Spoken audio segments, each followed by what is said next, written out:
I'm VP of BizDev for Alt Ethos. We develop metaverses. We put them on chain with robust NFT integrations. Okay, so yeah, it's going to take me a little while for my brain to warm up to know exactly where to go with this. But let's start with the metaverse, because I haven't had much conversation with people about that. Let's start with just the basics. What is a metaverse? Yeah, a metaverse is a three-dimensional world to inhabit. You can do and experience pretty much everything you do here. The way that we're looking at them is that they're essentially assets for the future, especially if you develop them wisely. You're probably going to see metaverses supplant websites in the future. So, can I create my own metaverse, own all the land, and start selling the land off? and the more popular my metaverse is, the more I can get from my land? You can. What I tend to do is work with major brands. Here at Web3 Expo, I just did a presentation on Metaverse for filmmakers. So in that application, a metaverse would be a way that you go from passive audience member to interactive member of a narrative. You get to engage your favorite characters, you get to go on quests to find out backstories, you get to create your own resolution to the story. You can bring in 3D objects that are weapons or gifts inside of the movie. You can own your character as a 3D integration into the movie. So it really takes you onto the next level. But furthermore, the filmmakers get this tool that they can use for ongoing consumer engagement between each segment of the film. So you might release a film, and then now there are sequels that go into perpetuity, right? We're seeing them 7-8 years out even. So that metaverse can still live on and engage your audience. So this is a choose your own adventure. It can be choose your own adventure, but that's one example. So another example would be metaverses for product companies. A metaverse for a product company, you could go in and test drive that sports car you were thinking of in the Swiss Alps. You could also, with that product company, if you're selling that sports car, go there for a conference where you learn about all of the product knowledge that you need to sell it better. If you are a technologist, you could go and meet with that car company in that same metaverse in a different section of it that's gated for you to work on some sort of technological advancement, do some product testing, all in that same metaverse. So what we're really building has multi-facets. So there's usually a consumer-facing front side, but then there's a back side where the company gets to keep it going all the time for their, especially these multinational companies, right? It's so much easier to have everyone pop into a metaverse for a meeting than to meet physically. So this is virtual reality. It can be. So one of the things that we love to do is do browser-based metaverse content, because truthfully, Web3 is all about inclusivity, and it's not inclusive if the technology is a barrier to entry. So we really look at how do we do that, how do we make that happen. Blockchain really helps. Streaming from blockchain really allows you to stream at the highest quality that your device is capable of. Mobile for Metaverse will be the new frontier. That's a little bit trickier, but there are a lot of people working on it. We're one of them, where once that gets in hand, that's really gonna change things. I mean, it's much more satisfying to engage a brand and engage everything you love about it in 3 dimensions with other people from around the world, as opposed to a very flat website where you go and you can do X and Y and Z and you don't even know if anybody else is at the website. So those things are just, you can't beat them. Additionally, like a metaverse is open 24/7 if you structure it right. And the same way that Discord blew up because Discord blew up because it was so good at creating and retaining community with activities, right? But if you're in Discord, it's pretty basic at best. But you can literally have 24/7 engagement and content moderators in the metaverse that are teasing your audience. They're doing quests, games, and challenges that are rewarding, that are giving, their giveaways. So you pop in any time of the day or night from anywhere in the world and you're having a good time. The metaverse is not one giant place. Mm-mm. It's not one giant place. There's a variety of different platforms that you can build on. There's a couple things that are problematic is that people are rushing to do metaverses without a proper or thorough strategy for long-term engagement, and they become marketing plays that don't exist for very long.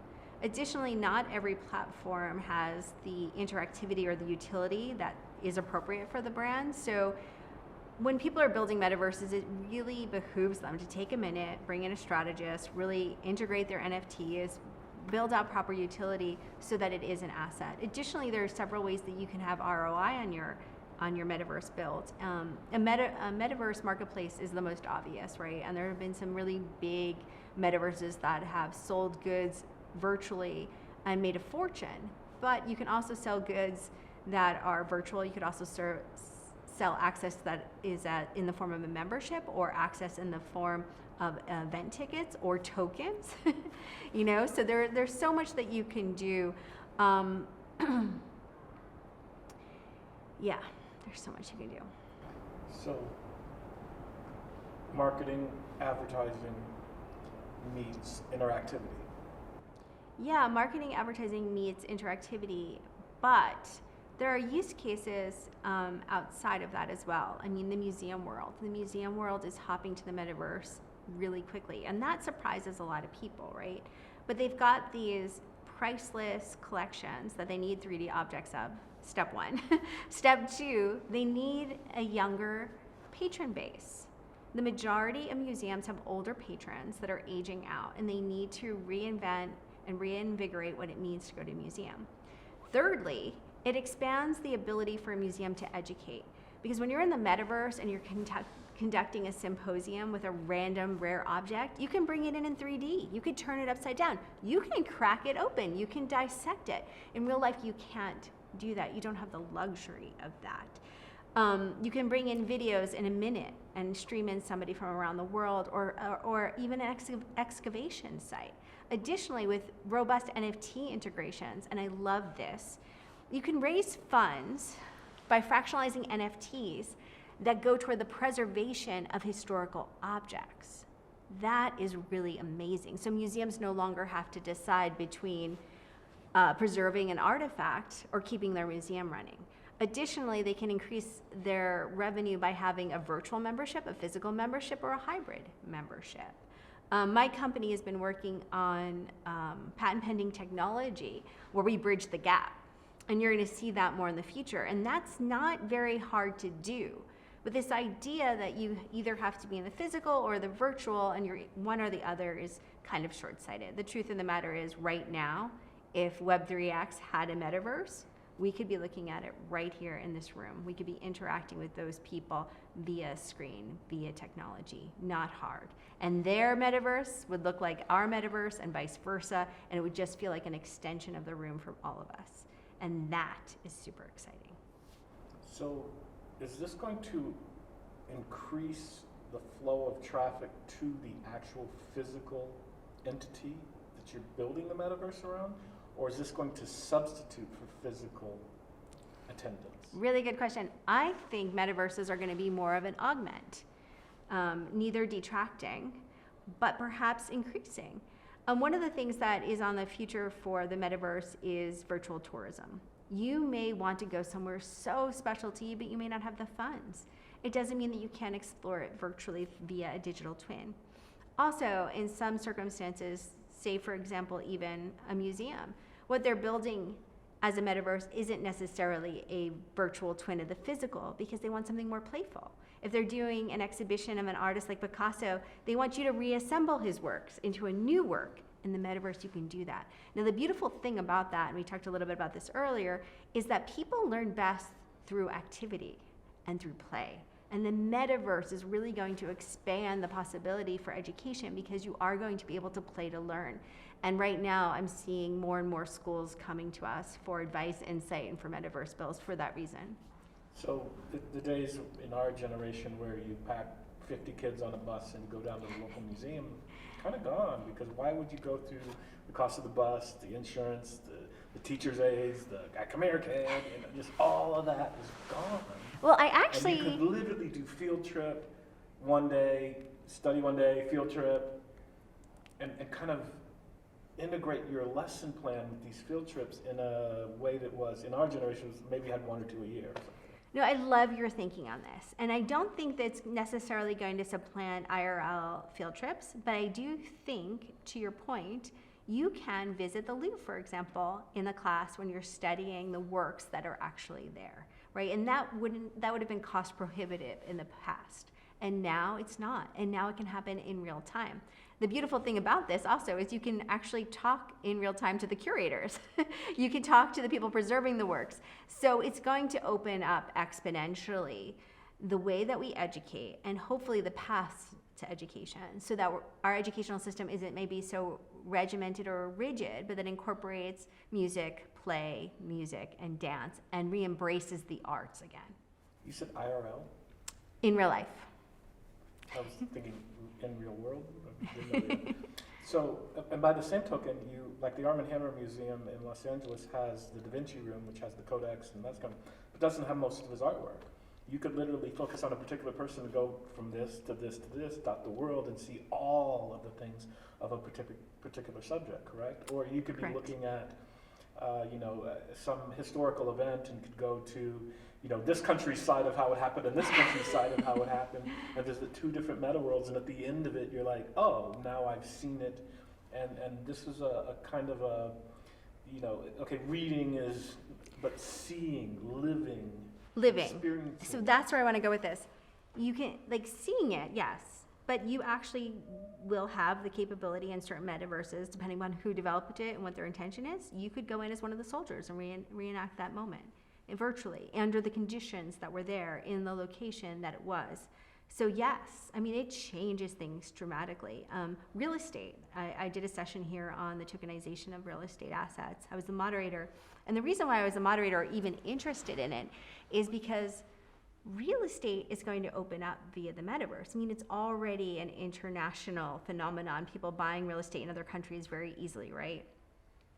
But the ability to go into the unit that you want to buy, customize it in real time, change out the appliances in an instant, and buy a token, which is the down payment on it, and that there's a contract that executes your entire purchase is coming. And it's already happening in certain places. And that's the very consumer-facing one. People who are doing, multi-million or billion-dollar complexes can build them virtually before they ever build them in the physical when they're entertaining the investors. It also opens up the potential for people who are smaller investors. Maybe they have $100,000 or $1 million to invest in a complex like this casino, can get in the door and get revenue off of that.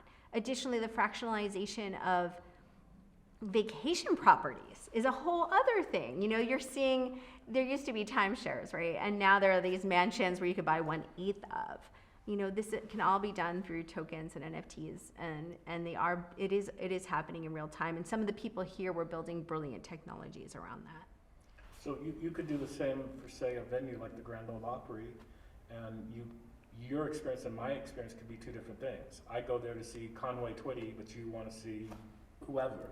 So you could go there and pick, again, choose your adventure. Choose what you want to experience within that metaverse, correct? Yeah, it depends on how it's built. So it really depends upon the use case that the builder is going after, what kind of assets they're providing, the way that you integrate your content. So it really depends. That could be possible if they were going to do holograms, right? And there was like a pick your adventure hologram concert. Or if you were able, say you had the Conway Twitty NFT of him and you brought him in and gave everyone a concert. So it really depends on how the metaverse is structured, but you're onto something here. Like the power and the potential of the metaverse is the equivalent of what our imaginations are. And right now, in this moment where we're really leaving Web 2 and entering Web 3, these people here at the Web 3 Expo are the people making that happen. And so there's no better place to be right now than here. So you could digitize existing footage going all the way back through time, through history, and integrate that into the metaverse. So I could go see Elvis from the earliest recordings on through in Graceland. Yes, and I would say the caveat to that is quality, right? It really depends upon the quality of the original assets and what you're expecting. Some assets you can't really bring into 3D and make them 3D without recreating them. it won't be of high quality. But you can do real-time video integrations. You can do video integrations of historic footage. That is easy, and we're already doing that. But the beautiful thing about that is when you think about film, right? We started the conversation in film with Metaverse. There's so many things that happen when a film is being made that we all want to see, right? Like, I love outtakes of films. I love the interviews with the actors. I loved hearing about like the screenwriter and why they wrote the narrative they did the way they did. So say you owned an NFT, the film hasn't been released, but you're fans of the whole group, right? And you've got this NFT and you're looking forward to it. You could pop into the metaverse and see some BTS footage of the film being made. You can see they're trying to raise money for a sequel. You buy some tokens to help the sequel, right? Like, you become a part of the ecosystem, the community in such a big, meaningful way that it becomes a part of your life, and it also helps the creators. But this is an extension of chat rooms because you can also interact. Exactly, but you're interacting as an avatar in a world. It's a very different thing. So is there a social, a set of social protocols, a set of social filters, a set of social hate and meet me at, or I think you and I think alike. I don't want to say social dating in the metaverse, but dating is definitely possible. I'm not sure I've heard of any babies or marriages, but I'm sure it's to come. But truthfully, it really depends upon the people building it, right? If you were going to look at Disney, they would build a very different type of environment than maybe Playboy, and the norms and the mores would be very different. The allowances would be very different. Ultimately, safety is very much a concern, right? So if you're doing something like integrating outside video, you want to make sure you have protocols so that somebody who's in is not bringing in something that's offensive to the rest of the group. Like, we definitely do our due diligence, as everyone should, because Web3 is very inclusive and safe. I mean, there is something about showing up as your moderator self that kind of blurs all the nonsense that people judge each other by. And that's kind of lovely in my mind's eye. Like, we just show up for whatever this experience is, and we're going to have a good time, and hopefully it's set up with parameters that reinforce that. And that's really where things kind of get lovely, in my opinion. So you as a developer is developing the world, the rules of the world, and you have some sort of understanding of who's coming in, but do they have the same privacy and autonomy that Web3 is noted for? The whole concept behind Web3 is I'm an individual, I can control my data. Mm-hmm. So if I come into your metaverse and I want to be a woman from Thailand or an Italian guy, and I'm some 13-year-old, okay, I shouldn't go, I'm some 17, 18, 19-year-old kid in Wyoming, is that okay? Yeah, it's okay. I mean, to your point, we have to practice safety. We have to preserve autonomy. We have to encourage individualism. That's essential. If you don't do that, you're not going to be very successful or go very far. It's the future. It's now. We're not tolerating what went on in the past anymore. I think that's part of what is the seed of this evolution. So, by the same token, someone creates a metaverse. Are the rules of society regarding advertising, say, or what's acceptable to sell and market? You can't smoke a cigarette on TV. You can't take a sip of alcohol on TV. Mm-hmm. Is there a governing body that's looking at what you're doing, or can I make a metaverse and I get Walmart and McDonald's and all these evil corporations into my metaverse, and their branding is everywhere, but I make it about Pokemon. Sorry, I'm dating myself, right? But I'm drawing people in based on one concept, and then I'm just whoring out the branding? You'd have to get the permission of each brand for their participation. Well, it's the brands that are going to want to do this, right? I think what we're seeing more of is brands building worlds onto themselves. But basically what I'm leading to is we're in a Wild West period and there's no sheriff. So there's no rules. So if I go to all these evil corporations and I say, hey, I can get X demographic into your room or into my metaverse, mm-hmm. and I can create this world in which it's just content, branding, branding, branding. But they're there for the content, but I'm just bombarding them with branding. Mm-hmm. Well, Nike has got a metaverse that's incredibly successful, right? And everything about it feels rich and Nike-like. But Nike created a culture around itself. They created a culture that's very rich and very powerful, actually quite positive, and reinforces some really great IRL activities that we all adore, like running clubs. So in that scenario, it works really well. People are excited and happy to be there. So there could potentially be evil or not so good use cases. You're right, there's nobody patrolling them. But will they, and the evolution between Web 2 and Web 3, really attract and retain users? I'm not so sure that they will. I think what everyone is looking for, especially the early adopters of the space, who will be the leaders for the others to come, is something different. I think this is a moment about difference. It's about pioneering what's possible, what's decentralized, but in a healthy way that supports the values that are all important to us. I'm not going to say that there may not be a moment where things go wrong, but I will say that there are a lot of people pioneering this space for the right reasons. Okay, and so when there is no regulation on Web3 at all, what do you think is going to drive the industry, in particular in the metaverse aspect of it, towards a common sense set of protocols of this is what is socially acceptable? Because it is a completely different world.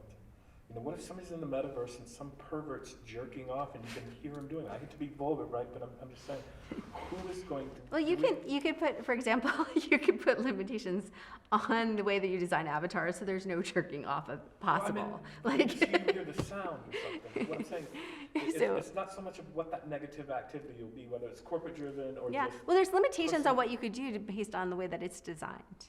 Okay. And so that's something we have to take into consideration. Brands are incredibly cognizant of their brand story. So they really don't allow anything in their advertising, even in the verbiage that they use, to destroy the identity of the brand. Because brands are essentially either creating subcultures or they're appealing to a subculture. And that subculture has a set of mores that are very important to it, right? So if you can expand and enhance their experience of the world through what's already important to them, that's really where it's at, not, leaving it open to just anything to happen.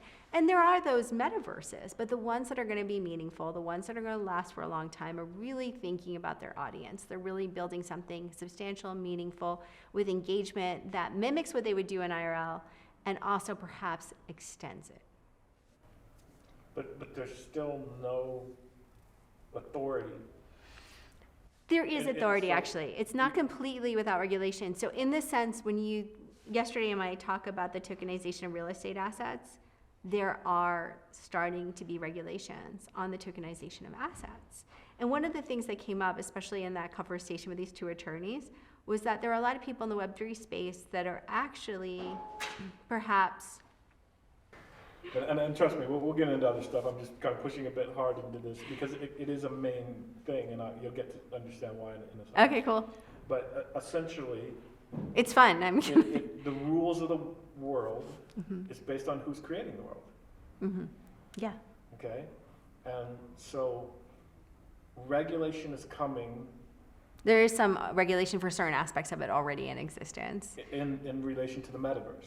In relation to securities and tokens related to the metaverse, That's what I'm getting at. The regulation that's coming at us is basically, for lack of a better, SEC oriented. Well, the metaverse is an international entity, so different countries are brewing up different regulations at different paces. Canada has regulations already. Spain has heavy regulations. Do that. Yeah, so there's a lot of so for the attorneys that I was on that panel with yesterday, they're on all of it, and they know the ins and outs of it in depth. And I work with people like them, so I'm not a legal expert and can't really speak to them in any depth. I lean on my resources. Yeah. Okay, but the regulation that's coming is in relation to financial aspects of it, not necessarily moral aspects of it, or the ability that some sort of, again, lack of better words, dark web or dark elements can come in here because it is supposed to be individual freedom. But you have to choose to be in a metaverse. Like you have to literally get on your browser, create an avatar and choose to be in there. So that's the other part of it. And you may not have access to every metaverse you want to have access to. Like a lot of them that we build, you can only get in via an NFT. And certain NFTs only allow you to certain access points in that metaverse. So that's a very different thing as well. So you've got metaverses, we call them sub-metaverses. There's a whole system of gating. But overall, in Web3, should there be an authoritarian body, maybe semi-authoritarian? I'm going to throw out a couple things. ICANN, the board who determines which emojis get. Should there be some entity that represents Web3 in a semi-decentralized fashion? Because decentralized, it's almost a fallacy.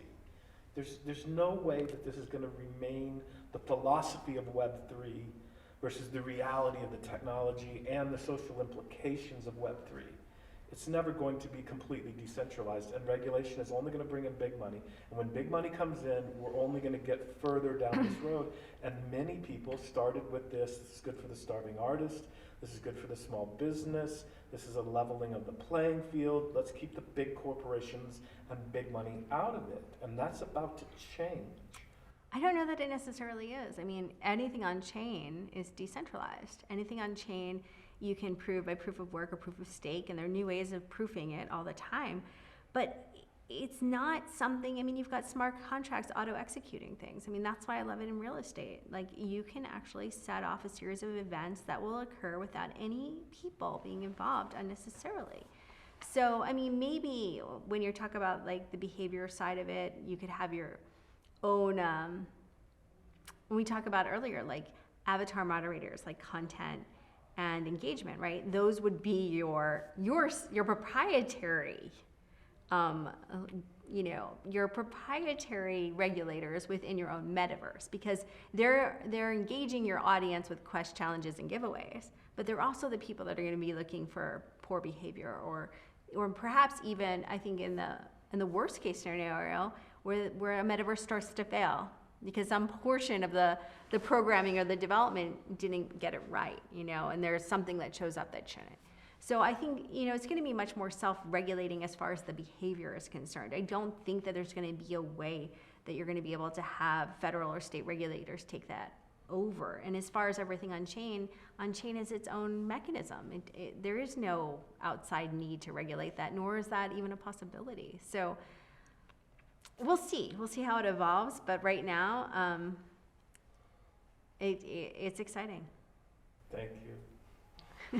I push and I push and I push till I get what I'm going for, which is even when it's the opposite of what I'm proposing, right? But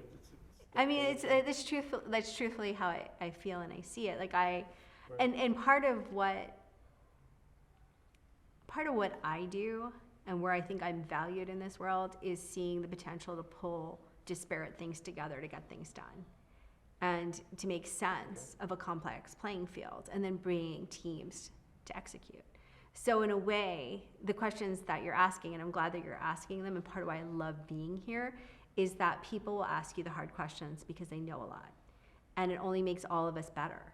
It only makes all of us stronger and start to take on the challenges that are forthcoming. So it's at the heart of it.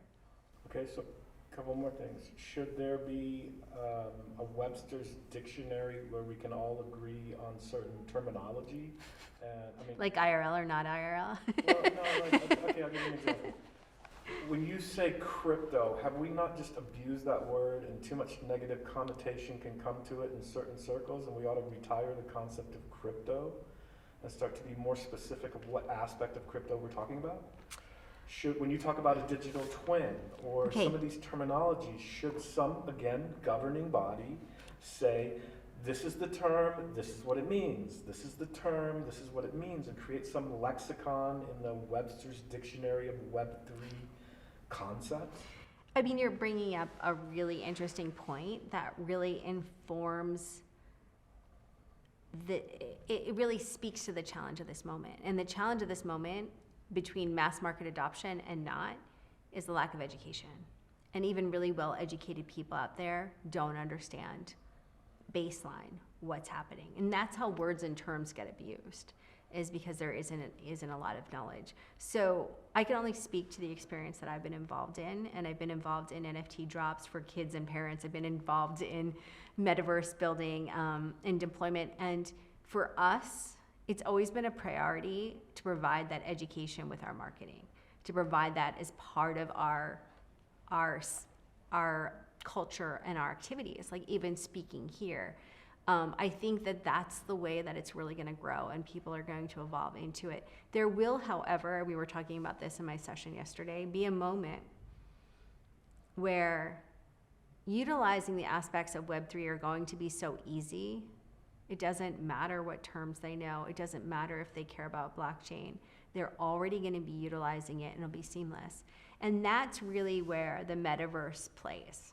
This came in our session yesterday about the tokenization of real estate assets. And I said to the attorneys, I really think that the metaverse is the gateway drug. It is how people are going to seamlessly enter this world of play and start making purchases on chain, buying assets on chain, using crypto, not realizing it, because we have now created this user experience where it doesn't matter to them. They're just having a good experience. What's back behind it doesn't matter. And we've seen that with lots of technology, right? We're just not there yet. So yes, terms are getting abused, and it's upon each one of us to educate as we go to whatever capacity we can. I tend to like to integrate it into marketing in whatever way is applicable and friendly and fun, and that seems to work. Should there be a map of all the metaverses?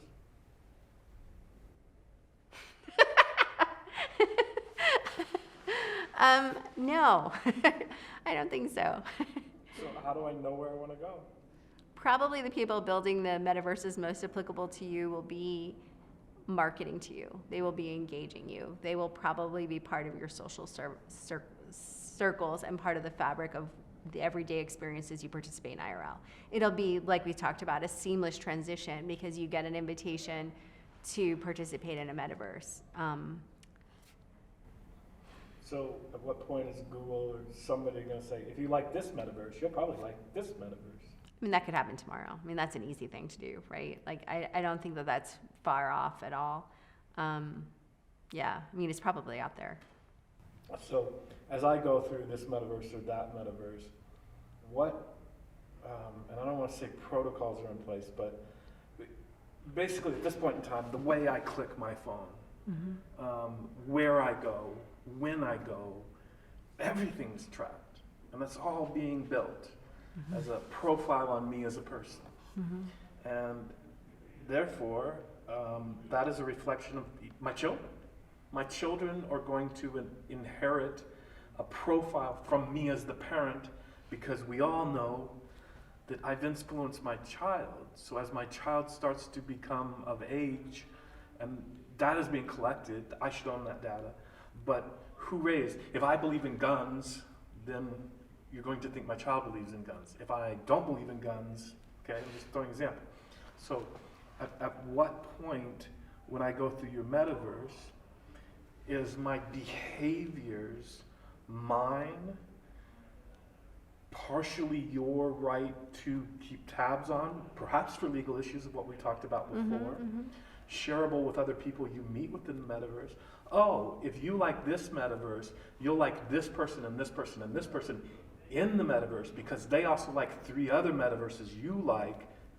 Yeah, it's a little bit more complicated than that, and it's not as easy as you would think. I mean, when you build, the largest metaverse we can build, it holds 10,000 people in shards of 85. And you have to transfer from shard to shard to shard. I mean, you can see, there's a record of your transactions on chain, so we have that. But as far as monitoring and data analytics and selling data, it's not the same structure, at least not in what we're building. We're not looking to sell data. I mean, it doesn't equate to Web3 at all. Okay. Let me see, where should we go next?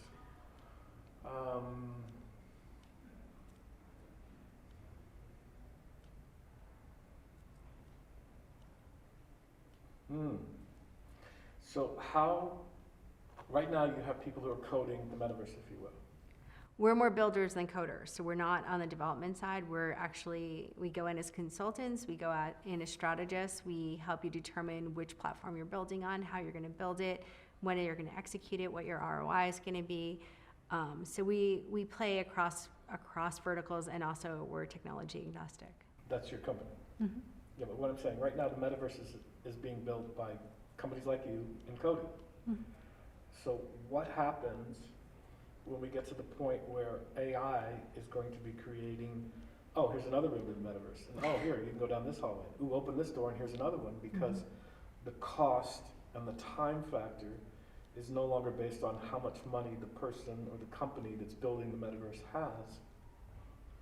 Yeah, I mean, there's AI technology we can integrate right now. I mean, my favorite use of artificial intelligence actually has to do with the integration of things like augmented reality, you know, and the bridging of the virtual and the physical. So there's tons of use cases, and you're right. There's probably going to be, you probably will be an avatar in the metaverse one day, and it'll change and morph and expand with you based upon your preferences, you know, that you program in for your avatar, because your avatar could be a different identity to who you are, and that's okay. Like, it's okay. And what we have as far as information can be encrypted, and we just know that this is an avatar. So can I change my avatar like I change my shoes? Yeah, you can.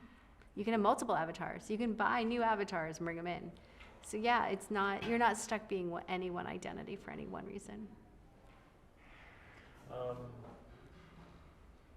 Maybe I'll come up with something else. We're going down a lot of weird roads, and hopefully We did, definitely. Yeah, so I'm trying to think outside of the box. I know you're probably used to a whole certain set of questions. But. No, I mean, we covered a lot. I'm trying to think if there's anything interesting. Yeah, I mean, if there's anything that I haven't kind of gone down the road of that you think is worth sharing.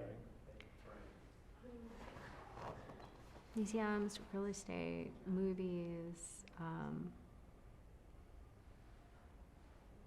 products and robotics is like the other area. We talked about cars. I think we talked about a lot, really. Education, we talked about education in there. We talked about a little bit about the tokenization of assets. We talked about NFT gating, NFT, you can do in NFT mint, you know, and in Metaverse. You got a memory on you. I think I kind of have to. yeah, it's just, it's amazing. Okay, so let me get a couple of quick little things in there. So, what is Web 4? Who knows? Who knows? I'm a visionary in Web 3, putting together the pieces and seeing what the possibilities are with amazing people like we met here. I mean, really, these are the people that are going to build out Web 3. I mean, we need mass market adoption of Web 3 before we're ever going to get to Web 4. And Web 4, I don't know. I don't know yet. Best answer that somebody gave me would make me laugh is teleportation. I was like, yeah, okay. And I've had some other, you know, when Web3 is actually working and then you apply AI, I've gotten a wide range of. It's but the hard fact to that you know. just went, who knows, was a great response. So do you believe that Web3 can change the world and make this a better planet? Like, let me give you an example. You know, we all are so sick of seeing those poor little dogs and give me your $20 a month and all the different Sally Struthers things, as I like to put them. Can we get to a point where Web3 is like, okay, I get something in return, I get the token, you can associate a blanket with it or whatever you want, and we're drilling wells in Ethiopia? Yeah, I'm so glad you asked this question, because in the last 48 hours, a significant amount of my conversations have been about social good and social justice, and how do we integrate that into the Web3 world. One of the clients I had a meeting with yesterday, he was pretty adamant, and he's from overseas, and he's like, I don't want to build unless I am doing something that provides a social benefit that's tangible and that's real. I met a woman yesterday who's doing environmental work with the ability to integrate into my metaverses. Like, this is not superfluous. It's not like a little 1%, 2%, 3% of profits. This is meaningful action that rewards engagement. I'm actually consulting for a tech startup that has an app that does exactly that in IRL. Like, it rewards planting of trees, cleaning of beaches, those things with tokens that you can then in turn use them in the metaverse. So I think that there's a large percentage of people who are pioneering the Web3 space where that is a priority and it's a non-negotiable, and I'm really excited about that. Just to confirm that, almost everyone that I either ask that question to or kind of naturally goes there, I mean, just across the board. Said the same thing? Yeah, and I mean, it's uncanny. It's awesome. We're all here for the same reason. It's awesome. It's awesome. So, last question. Why does nobody refer to proof of stake as ego? Because I don't think it solves the whole problem yet. It's the real reason. You won't hear my voice, right? But you get what I'm saying, right? Yeah. I don't think it solves the whole problem yet. We're getting closer and closer, but really good question. Okay, but I can't use the answer you just gave me because you're not going to hear my voice. But you get what I'm saying. Yeah. Especially So do you want me to with say it? So I don't think proof of Ethereum- stake really solves the whole problem yet. Well, no, but my point is the proof of stake is a more eco-green version of proof of work. But nobody seems to be pushing proof of stake. You know, what was it? Ethereum first said they were going to do this in 2017, 2018 or something, and it took them 5 years to do it. But in a world, especially in contrast to what we were just talking about, where everybody's of this mindset, why is not this concept of... Why is it not being promoted more? Is that what you're asking? Yeah, why doesn't it get the organic label? It's a really good question. Maybe we're moving so fast to build things that we're forgetting about what we should be promoting in the same way. I'm not sure. It's a good question. And that was a good answer. Well, thank you guys. This was fun.